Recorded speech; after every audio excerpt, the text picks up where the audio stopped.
Hello, and welcome to episode number 1 of Aged Care Uncovered. My name is Naomi Anderson, and today I am joined by our lovely guest co-host, Kaitlyn Cook. Hi, Kaitlyn. Good morning, everyone. How are we going today? Good morning, good afternoon, good night. Depends on what time you're actually listening to us. So I'm so excited because this is actually our first ever podcast and YouTube video. First of many, I hope. Just to give you a bit of a rundown on the types of things we will be discussing on these channels. We're going to be shining a spotlight on the aged care sector. Both myself and Kaitlyn are registered nurses with extensive experience specifically in the aged care field. Kaitlyn, do you want to tell us a little bit about yourself? Yeah, so I started in aged care it would have been about 13 years ago now, as a carer, and decided, yep, this is what I want to do. So then I studied my registered nursing and then worked as a clinical RN in charge of facilities. And also, I've done a bit in the lifestyle and leisure space as well. So just really a good all-rounder in aged care. Yeah, and I have very similar experience in that I've been in the sector for about 16 years, and like you, I started as a carer while I was doing my nursing degree and then made my way up to director of nursing and everything in between. So I guess we are really quite passionate about the field.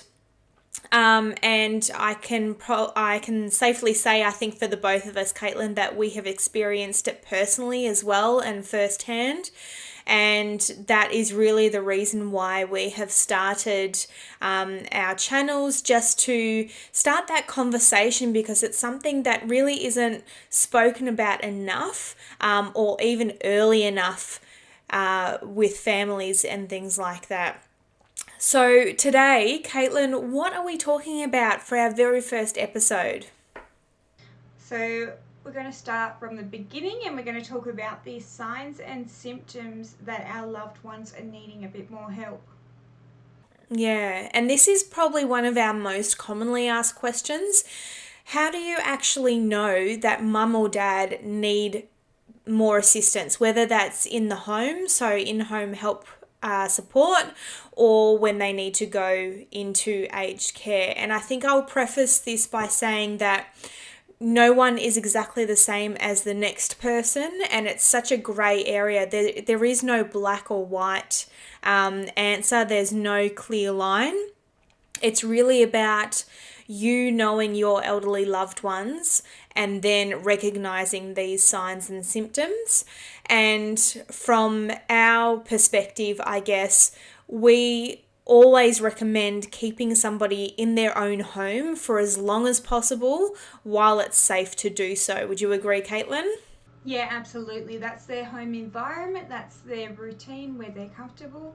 If we can keep them in there for as long as possible and improve, like keep their quality of life good and safety as well. Yeah. I think that one thing that we see all too often is, you know, everybody understands that keeping their loved one at home for as long as possible is great, but those signs and symptoms are not actually picked up. And then it's also left too late, and then that decision is taken away from the elderly person. So starting this conversation really early is key to having a good understanding of what your loved one would want. Yeah, and also empowering them to be a part of that decision as well, making it their choice and what they want as well. Yeah. All right, so let's kick off. Kaitlyn, do you want to start by giving us a sign or symptom that you have seen? So often they can ask for help in many ways, and it might not be verbally, it's the non-verbal stuff that you need to look out for. So, our number one sign and symptom is weight loss. So, this can be a sign of maybe they're not able to prepare their meals anymore, or they're forgetting to eat, or a mood change, so they're feeling depressed and not eating because of that. So just that subtle weight loss can be an indicator that some more help might be needed in the home. Yeah. And I think their general overall appearance also goes hand in hand with that, not just the weight loss. So, how are they looking? Are they disheveled? Have they showered? Are they as well kept as they used to be? Is this common for them, or is their appearance deteriorating? Yeah, and that can be extended to their home as well. So if they normally kept a really tidy home and then so it's looking a bit messy now, um, it might just be because they're not able to do that, but they're not wanting to ask for help. And also, on that, what we have found also is that they may not be able to keep up with the housework, but confusion starts to set in as well, and they're putting things back where they probably shouldn't be putting things back, like things that belong in the fridge, they're putting in cupboards or in completely inappropriate places like ovens or bathrooms and things like that. And that may seem pretty obvious to some. However, you'd be pretty surprised at how often that happens, I think. Yeah. And on that note of confusion, are they telling the same stories over again? Are they forgetting the little things? Are they repeating what they're saying? Um, with the confusion side of things, also, I think what we see is sometimes a bit of wandering.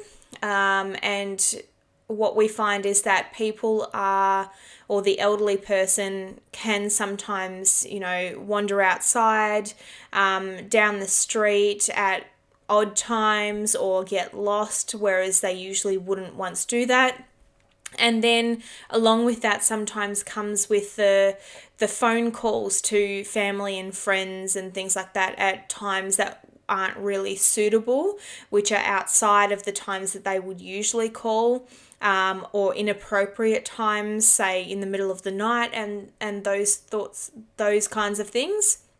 Yes, another sign would be increased falls or increased injuries is a big one, and especially as they're getting older and frail, this can have a major impact on their life. It can increase pain and mobility. Yeah, and what I find is that they often try and hide these things. So it could be a little bit of denial kicking in, or, just trying to hide any injuries that they may have sustained because they feel like, I guess it's probably, how would you word it? It's probably them hiding their inability so to cope, so that the family don't think they're as bad as what they feel they are, so they mask a lot of these signs and symptoms. And that it's kind of dangerous being in your own home at that circumstance, because you're in your familiar environment, and so it's a lot easier to mask these signs and symptoms than if you were to take them out of that environment and put them in respite, for example, and all of these signs and symptoms become really heightened. Yeah, so there's some embarrassment, there's some denial about their condition going on here too, and also not, yeah, lack of insight, not wanting to burden the family as well. All these emotions are going through their head as well, and yeah, but the main thing we need to focus on is safety. Yeah, absolutely. And just because they have these signs and symptoms doesn't mean that they need to go into care. Like we said, it's always safer to keep somebody in their own home for as long as possible until it's no longer safe to do so. And it's really, really important to understand that there are supports out there, and we will talk about this in another episode. But there are Commonwealth supports out there. There are aged care packages available just to provide those additional supports, whether that's cleaning, shopping, personal care, that sort of thing. They're all there for the purpose of keeping people safe whilst they're still in their own home. Yeah, absolutely. And I also just wanted to say that journey of caring for someone is really hard and it's really draining, and don't be afraid to utilize the supports that are out there. Yeah, absolutely.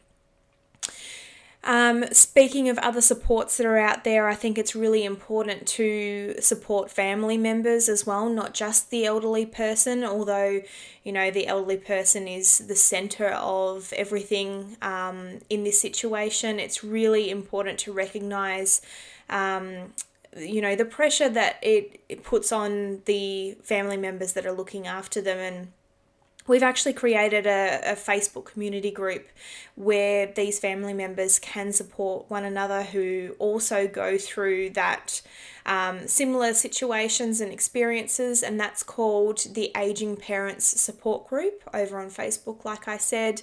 Kaitlyn, do you have any more signs or symptoms that you wanted to mention? A withdrawal from social activities and family and friends. So was there something they used to love to do and now they've stopped doing that, or they've stopped going out, or they've stopped inviting people over. Yeah, just really isolating themselves from the rest of the world.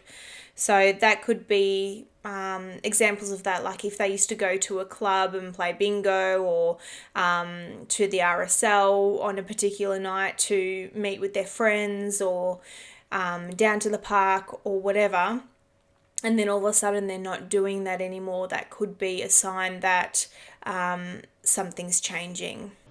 Yeah, all little things that they're asking for help, but they don't know how to ask for help. It's very indirect sometimes, especially if they don't want to openly admit that they need help. Yeah, exactly. All right, well, that is a wrap for our first episode. I am so excited to see where this journey leads. If you would like to follow us on any of our channels, whether that's YouTube, podcasts, Twitter, our Facebook page, and also, like I mentioned previously, if you're needing some support from people who have been through and are going through a similar experience to you with their elderly loved one, jump on over to our Facebook group, which is Aging Parents Support Group over on Facebook, like I said. We will see you next time. Bye.